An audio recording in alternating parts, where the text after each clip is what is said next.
एक capsule booster training तुम्ही सगळ्या टीमला द्यायचं. 35 दिवसात 36 दिवसात कसं करायचं ते, त्याचं मटेरियल कसं आहे, त्याचं साधारण इस्टिमेट पण काढा. आपण त्या पद्धतीने तिथली सगळी व्यवस्था लावू आणि 60 किंवा पहिल्या टप्प्यामध्ये 60 शाळा प्रत्येक तालुक्यातून 10 शाळांचं आपण नियोजन करू आणि 100% या 60 शाळांमधून याच पद्धतीने पोरं तयार झाली पाहिजे. एक पहिला मुद्दा की सगळ्या लेकरांचं मनापासून अभिनंदन. गेल्या वर्षीच्या म्हणजे काय सम्राट यांना अतिशय सुंदर भाषण केलं. गेल्या वर्षीच्या टीमचं मनापासून आभार, अभिनंदन. तुम्ही सगळ्यांचं जे पोरं आता कालच्या परीक्षेत आले, एखाद्या वेळेस परिसर एखाद्याचं दुर्दैव आडवं आलं, वाईट वाटून घ्यायचं. पोरानं पण नाही, पोरांच्या मायबापानं पण नाही.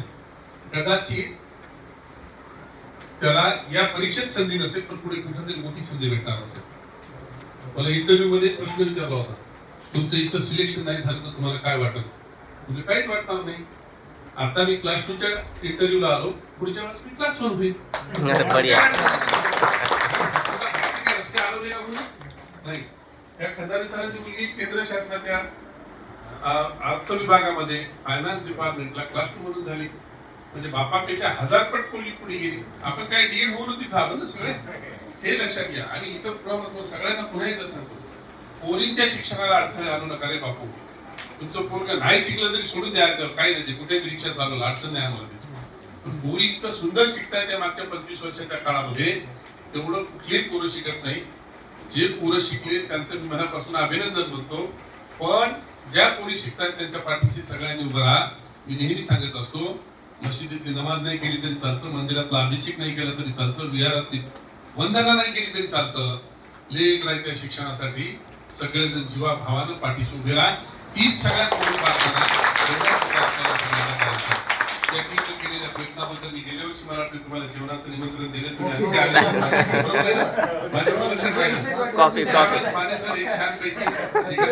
शिक्षकांसाठी छानपैकी छोटीशी पार्टी आपण बसूया आणि पुढच्या वर्षी ज्या डोनरच्या यादीत माझा दिवस ते आताच करून घ्या, पुढे काही अडचण येणार नाही तुम्हाला त्याची. आणि दुसरी एक महत्वाची गोष्ट, आता एक काम करायचं, तुम्ही सगळ्यांनी जे टीचिंग मधले आहेत ना, ते मॅनेजमेंट मध्ये पडायचं. त्याच्यासाठी दुसरी 2-4 शिक्षक नियुक्त करा. स्वतंत्र आहे, त्यांनी सगळं लावायचं. स्वतंत्र आहे. त्यांच्या हातात खडू आधी मस्तपैकी आणि ते काही मार्कर तिथं आलं पाहिजे, बाकीच्या भानगडी नाही. पोरं आले का न आले याच्यासाठी एक स्वतंत्र समिती ठेवा. लेकरांचा एखाद्या मोठा अपघात काही भानगडी होती हे जरा काळजी घ्या. तिसरा 1-2-3 शिक्षक आपले खंडायचं तुमच्या केंद्राचे, ज्याला इंटरेस्ट आहे असं वाटतं कोणाला काम करायचे. प्रत्येकानं मंदिरातला पुजारीच व्हावा असं काही नसतंय. एखाद्या सेवेकरी पण होता आलं पाहिजे, ही भावना लक्षात घेतली पाहिजे. आणि तुम्हाला खोटं सांगत नाही, मंदिरातल्या दगडाच्या मूर्तीत देव आहे का नाही माहित नाही, पण या लेकरामध्ये देव आहे या गोष्टीत 1001%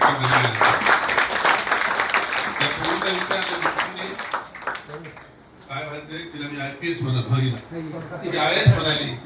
म्हणजे लक्षात घ्या, लेकरांच्या डोक्यात काय आहे ते पक्क. मी तिला डिफ्लेक्ट केलं, समजा तुरीत झाला, तिला वाटलं असतं एखाद्या वेळेस साहेब म्हणले कशाला आपण म्हणत आपण म्हणून ती IAS म्हणाली. हा पोरांचा कॉन्फिडन्स वृद्धिंगत करा. तुम्ही जे काही जीवाभावानं काम करता, तुम्हाला पण कोण्या बालाजीला भिलाजीला जायची गरज अजिबात नाही. रिकामचोट वेळ वाया घालणं, कारण पैसे घालू नका त्याच्यामध्ये.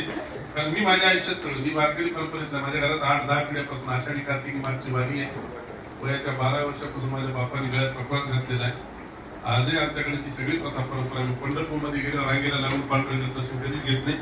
पांडुरंग जर जडी स्थळी काष्टी पाशाने असेल तर पांडुरंग माझ्या भोवताली आहे. माझ्या प्रशासनाच्या समस्या, जर गोऱ्या कुंभाराचा मातीचा काल करू लागत असेल, सावत्याला माळ काही दार धरू लागत असेल, जनाईला जातं म्हणू लागत असेल, तर माझ्याही हातातला खडू त्यानं पांडुरंगाने घ्यावा. जर अवकाश त्याचे असेल तर तो येणारच असेल. हा आपला विषय. त्याच्यामुळे तुम्ही सगळे जे काम करताना बाळांनो, म्हणजे मित्र, तुम्ही सगळे अक्षरशः ईश्वरी पूजेपेक्षा श्रेष्ठ काम करता. म्हणजे शिखाचे पंचाचार्य असतील, आपले कदाचित महंत असतील जे कोणी, आणि कदाचित तुमच्याकडचे जे सगळे कोणी असे ईश्वराचे दूत असतील, त्या सगळ्यांपेक्षा मोठं काम तुम्ही करता. तुम्हाला सगळ्यांना मनापासून शुभेच्छा. तुमचं आरोग्य, तुमची ही मानसिकता उत्तम राहो, ही सगळ्यात महत्वाची गोष्ट आहे. दुसरा महत्वाचा मुद्दा, त्या शिक्षकांनी या वर्गावर विश्वास दाखवला, त्या शिक्षकांचे मी मनापासून आभार मानतो. नाही तर 7व्या वेतन आयोगात साधारण माणसावर, खऱ्या माणसावर विश्वास ठेवायची परिस्थितीच राहिलेली नाही. सगळ्यांना नांदेड कोट्याशिवाय, हैदराबाद नारायणाशिवाय जमत नाही.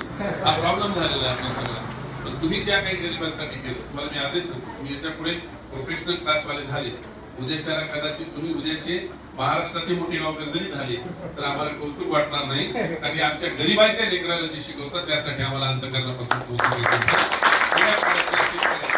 तालुक्यातील लेकरांना शिकवता यासाठी तुम्हाला सगळ्यांना मनापासून शुभेच्छा देतो. येणाऱ्या काळात हा क्लास नुसता आपल्या तालुक्यात गेल्या वर्षी म्हणाल होतो हाच पॅटर्न आपण पुन्हा एकदा आता मानेसरकडे तो विभाग दिलेला आम्ही जिल्हा परिषदच्या वतीने पुढच्या वर्षी 6 ठिकाणी म्हणजे 6 तालुक्यात 60 शाळा नाही सुरू झाल्या तर मानेसर त्याला जबाबदार असतील. सुरू झाल्या तर मानेसरांनाच आपण त्या निमित्तानं क्रेडिट त्याचं देऊ. आमचा त्याच्यात कुठलाही रोल नाही, ते होईल, काही अडचण नाही.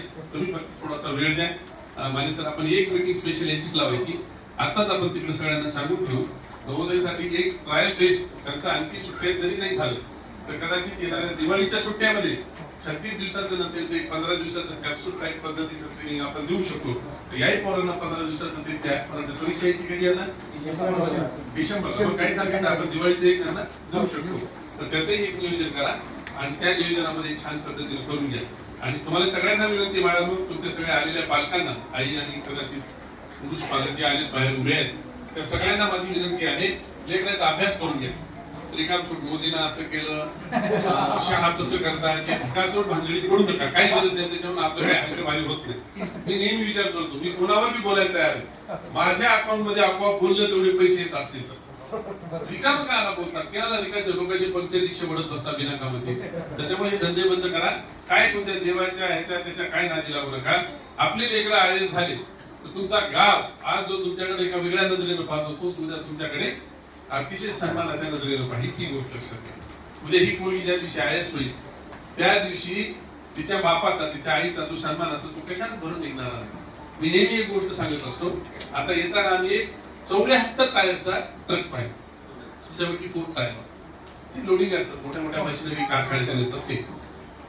मला वाटतं त्या टायरच्या एवढ्या मोठ्या लोडिंगच्या ट्रक मध्ये सुद्धा तसं त्या 500 रुपयाची नोट मोठी अवेलेबल आहे मार्केटमध्ये, बाकी 2000 बंद झाले. त्यांना अशा भरून जरी दिल्या ना तुमच्या बापाला तरी आनंद होईल. काय पोरीच्या बापाला पोराच्या बापाला नाही म्हणा. कशाने होईल? पोरगी क्लास 2 म्हणताना ती खंदारीचं छाती भरून येते ना, ती मजा कशातच नाही. लक्षात घ्या, पोरीच्या बापाच्या वयाचं जरी सोनं आपल्या कोणी जमत दिलं तरी मला नाही वाटत की त्याच्यावर आपलं संशय झालं कुठं हरामत आणलं म्हणून. कष्टाने जे मिळतं ते सगळ्यात श्रेष्ठ असं बाळालं. कुणी कितीही कशाही गप्पा करू दे, जग भ्रष्ट झाले, भ्रष्टाचार फार पोकाळा, सगळे वाढले, तुम्ही भ्रष्ट होऊ नका. जगाचं पाहू काय करायचं ते पाप फेडतील. त्याच्यामुळे तुम्हाला सगळ्यांना मनापासून शुभेच्छा. तुमच्या आई वडिलांना पण मनापासून शुभेच्छा. लेकरं शिकवा. राष्ट्रसंत तुकडोजी महाराजांच्या भूमीतले तुम्ही आहात, गाडगे बाबांच्या भूमीतले तुम्ही आहात, भाऊसाहेब पंजाबराव देशमुखांच्या भूमीतले आपण सगळेजण आहोत. त्या महाराष्ट्रामध्ये संत तुकाराम, कबीर, लक्षात घ्या, ही सगळी मोठी मोठी माणसं येऊन गेलेली आहेत, ज्ञानेश्वरांसारखे संत होऊन गेलेले आहेत. त्या सगळ्यांच्या पावित्र्याचा मांगल्याचा अर्थ काय असेल तर इथल्या माणसाची उंची वाढणं, माणसाची गुणवत्ता वाढणं, सगळा माणूस कसा सुखा समाधानानं जगणं त्याच्यापेक्षा वेगळं काहीच नाही. 2500 वर्षापूर्वी बुद्धानं सांगितलं होतं, जग हे युद्धानं जिंकता येत नाही, ते प्रेमानं जिंकावं लागतं. त्या प्रेमानं जिंकायच्या प्रवासाचे आपण सगळे वाटेकरी आहोत, वाटचालू आहोत. तुम्हाला सगळ्यांना पुन्हा एकदा शुभेच्छा देतो. मानेसरच्या सगळ्या टीमचं मनापासून आभार मानतो. पुढील कार्यक्रम मानेसर समारंभाचा करतील. मला फक्त एकट्याला जाण्याची परवानगी द्या, आम्ही इथून बाहेर पडू. मी अमरावतीत होतो, सकाळी आधी अमरावतीत होतो.